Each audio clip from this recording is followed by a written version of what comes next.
Hello friends, welcome to share market का lion. आज के वीडियो में हम बात करेंगे कोटक महिंद्रा बैंक के बारे में, क्योंकि रिसेंटली जो आरबीआई ने एक्शन लिया है उसकी वजह से यह शेयर लगभग 10% से ज़्यादा नीचे गिर चुका है। अभी भी मैक्सिमम इन्वेस्टर का यह सवाल है कि क्या आरबीआई के एक्शन की वजह से शेयर इतना गिरना चाहिए या इस स्टॉक में पैनिक सेलिंग चल रही है। इस वीडियो में हम डिस्कस करेंगे कि आरबीआई के एक्शन क्या हैं, क्या यह टेम्परेरी इम्पैक्ट है या ये लॉन्ग टर्म इम्पैक्ट है, क्या स्टॉक में पैनिक सेलिंग चल रही है या यह एक अपॉर्चुनिटी है, क्योंकि स्टॉक कल काफ़ी पीट चुका है। तो इसे कुछ लोग अपॉर्चुनिटी के रूप में भी देख रहे हैं और कुछ लोग इसे तबाही के रूप में भी देख रहे हैं। अभी हम यह डिस्कस करते हैं कि आरबीआई ने कोटक महिंद्रा बैंक के ऊपर क्या एक्शन लिया है, इसका टेम्पररी इम्पैक्ट क्या है, लॉन्ग टर्म इम्पैक्ट क्या है, क्या यह एक पैनिक सेलिंग है या यह एक अपॉर्चुनिटी है। रिजर्व बैंक ऑफ इंडिया ने टेम्परली जो उनके ऑन बोर्डिंग न्यू क्लाइंट्स जो उनके चैनल के थ्रू आते थे उसको टेम्परली स्टॉप कर दिया है। इसके साथ कोटक महिंद्रा बैंक नया क्रेडिट कार्ड इशू नहीं कर सकता। आरबीआई यह सख्त कदम इसलिए उठा रहा है क्योंकि कोटक के टेक्नोलॉजी प्लेटफॉर्म पर सुपरविजनरी कंसर्न्स दिखाई दे रहे हैं। ऐसा सिचुएशन क्यों क्रिएट हुआ, तो आपको बता दें, कोविड पैंडमिक के समय हर बैंक जल्दी डिजिटल एडॉप्शन कर रहे थे और आरबीआई इनका इंस्पेक्शन नहीं कर पा रहा था, जिसके कारण अब डिफिशियंसीज निकल कर बाहर आ रहे हैं, जिनको सॉल्व करने के लिए आरबीआई ने टाइम फिक्स कर दिया है। इस टाइम पीरियड में इस डिफिशियंसी को बैंक को सॉल्व करना होगा। अगर इस टाइम पीरियड में बैंक इस डिफिशियंसी को सॉल्व नहीं कर पाया तो आने वाले दिनों में इस पे और बैन लगाया जा सकता है। ऐसा नहीं है कि आरबीआई ने सडन आकर कोटक महिंद्रा बैंक को बैन कर दिया है। आरबीआई का कहना है कि उन्होंने कोटक महिंद्रा को इशू सॉल्व करने के लिए 2 साल का समय दिया था, लेकिन कोटक महिंद्रा पिछले 2 सालों में इशू सॉल्व करने में फेल रहा है। इसका जो इम्पैक्ट है आप लोगों में से बहुत सारे लोगों ने गेस कर लिया होगा। इसका इम्पैक्ट ये है कि इसका जो रिटेल बिजनेस है उस पर नेगेटिव इम्पैक्ट पड़ेगा और स्टॉक प्राइस के अराउंड बैड सेंटिमेंट बिल्ड हो सकता है।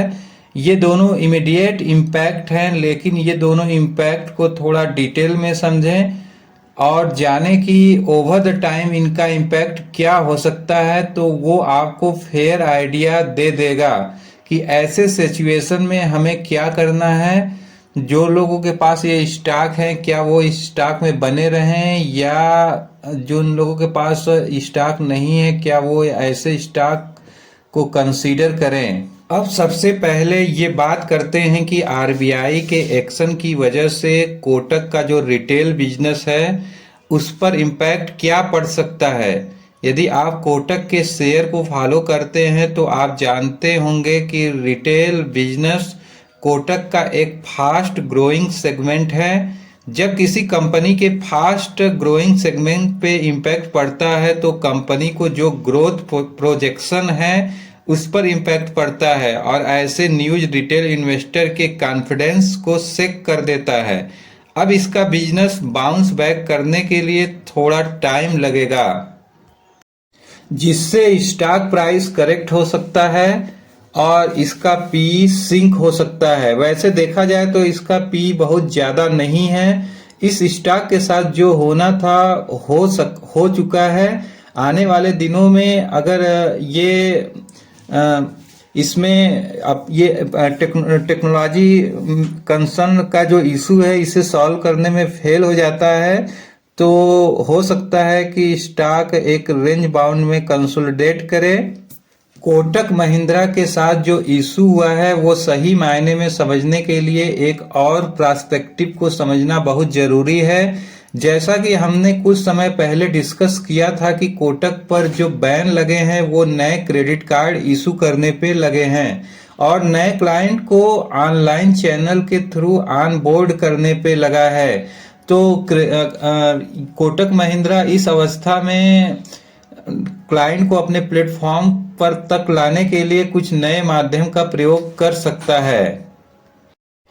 कोटक ने ऑनलाइन चैनल के बारे में बात तो ऑनलाइन के जरिए इनके जो न्यू कस्टमर एक्विजिशन होता है उसका मेजर ड्राइवर है 811 ऐप, जिसके ब्रांड एम्बेसडर रणवीर सिंह हैं। अब क्या होगा कि जो इनके एग्जिस्टिंग कस्टमर हैं वो इस ऐप का इस्तेमाल कर सकते हैं, लेकिन बैंक नए कस्टमर को इस ऐप पर ऑन बोर्ड नहीं कर सकता है। एक बैंकिंग फंड मैनेजर का ये मानना है कि आरबीआई ने जो रेस्ट्रिक्शन लगाया है कि ऑनबोर्ड चैनल के थ्रू नए कस्टमर को जोड़ा नहीं जा सकता, उसके कारण इनका अर्निंग के ऊपर जो इम्पैक्ट पड़ेगा उसे गेज करना बहुत मुश्किल है। अब बैंक कोई और रास्ता खोजेगा जिससे कि नए कस्टमर को जोड़ा जा सकता है। वैसे आरबीआई ने इस इशू को रिसॉल्व करने के लिए 6 से 9 महीने का समय दिया है और कोटक महिंद्रा बहुत बड़ा बैंक है। आई होप वह इस टाइम पीरियड में इस इशू को रिसॉल्व कर देगा।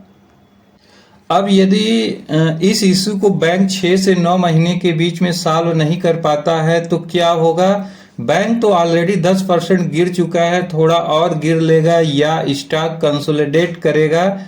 ये था इसका 360 degree analysis. I hope you understand. अब कुछ लोग ये भी पूछ सकते हैं कि आरबीआई ऐसा क्यों करता है। अभी एचडीएफसी बैंक के साथ भी किया था, पेटीएम के साथ किया और अब कोटक बैंक के साथ भी ऐसा ही कर रहा है। तो आरबीआई ऐसे क्यों परेशान करता है? तो ध्यान दें, आरबीआई हमारे बैंकिंग सिस्टम को और बैंकिंग सिस्टम को का जो फ्रेमवर्क है उसको सस्टेन करने के लिए ये सारी एक्टिविटी करता है, क्योंकि जो हमारा बैंकिंग डिजिटल सिस्टम है उसके एडॉप्शन में बहुत ज़्यादा ग्रोथ हुआ है और बहुत सारे लोग डिजिटल इंफ्रास्ट्रक्चर का यूज कर रहे हैं और ये डिजिटल इंफ्रास्ट्रक्चर सेफ है या नहीं उसका मॉनिटरिंग करना आरबीआई का काम है। इसलिए आरबीआई ऐसे हाई सिक्योरिटी स्टैंडर्ड को फॉलो करने के लिए बैंकिंग सिस्टम को पुश करता है ताकि हम और आप इस डिजिटल सिस्टम को सेफली यूज कर सकें। और इस डिजिटल बूम को सस्टेन रखने के लिए आरबीआई को ऐसे सख्त कदम उठाने पड़ते हैं। अगर आरबीआई ऐसे सख्त कदम नहीं उठाएगा तो बैंकिंग सिस्टम में जो लूप होल है उसके कारण कोई भी हानि हो सकती है, जिसके लिए आरबीआई जिम्मेदार होता है। इसलिए समय समय पे आरबीआई इस तरह के फैसले लेता है और ये फैसले चौंकाने वाले नहीं होते हैं। आने वाले दिनों में और बैंकों पे इस तरह के फैसले लिए जा सकते हैं, क्योंकि कोरोना पैंडेमिक के समय में सारे बैंक तेजी से डिजिटल प्लेटफॉर्म की ओर अग्रसर हुए थे और वहाँ पे वो कुछ स्टैंडर्ड का पालन नहीं किए थे और आरबीआई पिछले 2-3 सालों से सारे बैंकों को कह रहा था कि आप अपने लूप होल को बंद करिए, लेकिन कुछ बैंक इस लूप होल को बंद करने में नाकाम हुए, जिसके कारण आरबीआई इस तरह के एक्शन ले रहा था। तो फ्रेंड्स, आपको ये वीडियो कैसा लगा? प्लीज़ इस वीडियो को लाइक करिए, सब्सक्राइब करिए और अपने फ्रेंड्स को शेयर करिए। अगर आप चैनल पे नए हों तो इस वीडियो को ज़रूर सब्सक्राइब करिए ताकि जो है नए वीडियो का नोटिफिकेशन आपको मिलता रहे।